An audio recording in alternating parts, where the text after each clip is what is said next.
Cool. We're going to have a conversation about racism for a short little video here. Andre and I got to do a podcast today. Rebekah is the co-host of the podcast and one of our lead volunteers in Bravemaker. And we were just talking about challenging questions, or maybe better phrase, stupid questions that are asked that often make the conversation around racism really difficult or exhausting. You want to talk about that, Andre? Oh, just about race conversations being exhausting? Yeah.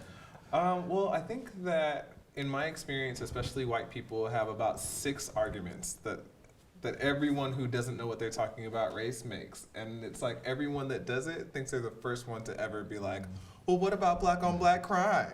Right? Or something like that.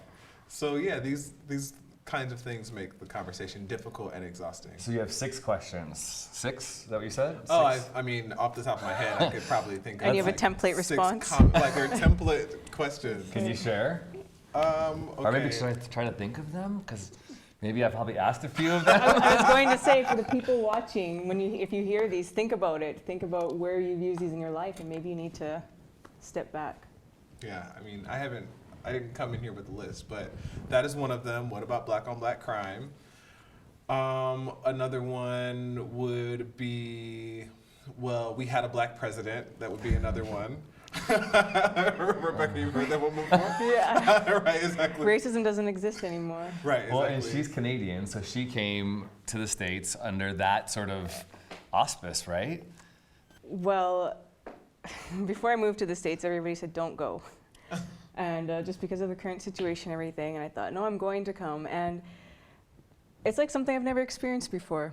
I have to say, it's very confusing, very odd country in terms of race relations, and living in Canada, living in Europe. It's not something, I know that there's racism everywhere, but it's very unique to the United States, what I've experienced here.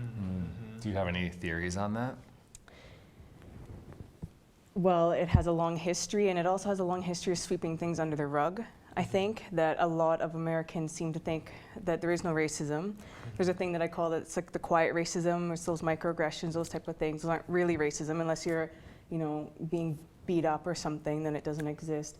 And they just want to, it's very, America's great, and let's just move on, and we haven't really done anything. I don't think there's a lot to be done that has been done maybe to acknowledge, because you can't heal until people start to acknowledge it. So it's something I notice. Yeah, for sure. So in some small way, I think that's kind of the hope of Bravemaker, is through film, through stories, through people sharing the work that they're doing, like Andre's work, we're hoping that we can acknowledge it and learn from it. So keep going. What other dumb questions? Oh, I wasn't there. I never owned any slaves. You weren't there. You've never been a slave. That's another one.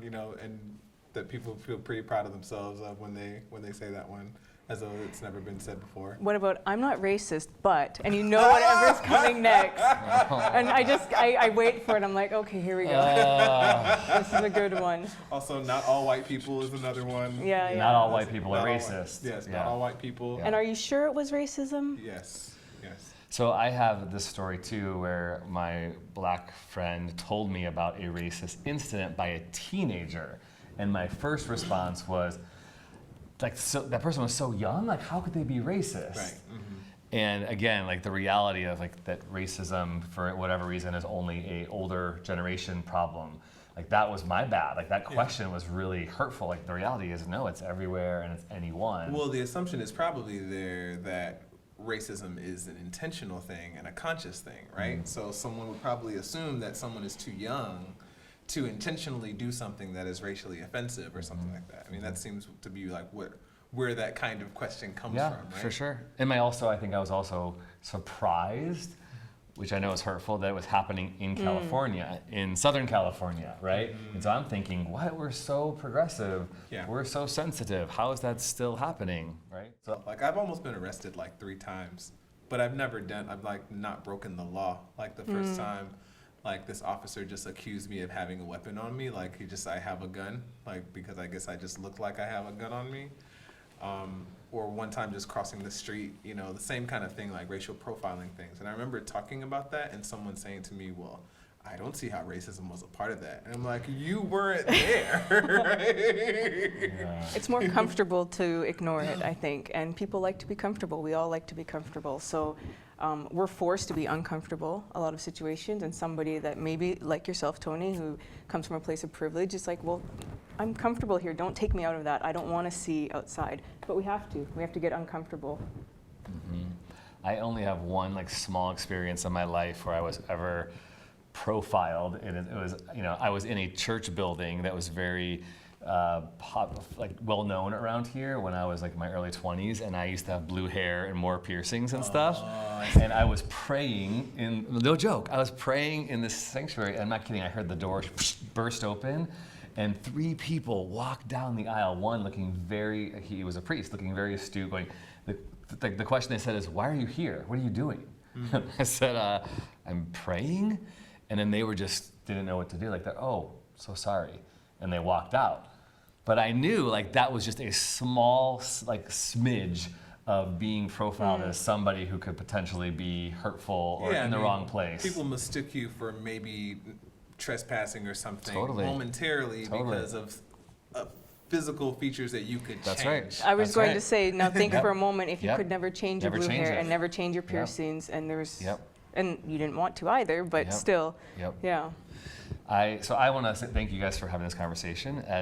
As Brave Maker, as the person, you know, trying to lead these conversations, as a white person, I'm very aware of how blind I am and how limited I am in this conversation, and how exhausting it can be to have these conversations for the Black community over and over and over and over. And so one thing I want to speak to people who are in the majority culture is we have to get better at listening. We have to get better at not dismissing the stories of other people. And I think, tell me if I'm wrong, I think one of the things that I think we could do better at is just saying, I'm sorry that that's happening. I'm sorry that this is your experience. I want to see it changed, and I want to make a change with the power or the influence that I have.